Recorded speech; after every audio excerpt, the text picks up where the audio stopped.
আসসালামু আলাইকুম। আসমানি কিতাব। আল কিতাবু আসমানিয়াতু। মানব জাতিকে সঠিক পথ দেখানোর জন্য আল্লাহ তাআলার পক্ষ থেকে রাসূলগণের নিকট যেসব কিতাব অবতীর্ণ হয়েছে সেগুলোকে আসমানি কিতাব বলে।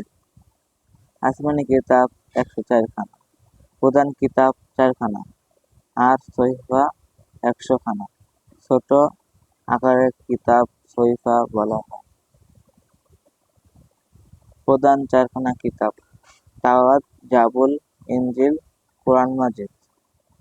তাওরাত হযরত মুসা আলাইহিসসালামের উপর অবতীর্ণ হয়। জাবুর হযরত দাউদ আলাইহিসসালামের উপর অবতীর্ণ হয়। ইনজিল হযরত ঈসা আলাইহিসসালামের উপর অবতীর্ণ হয়।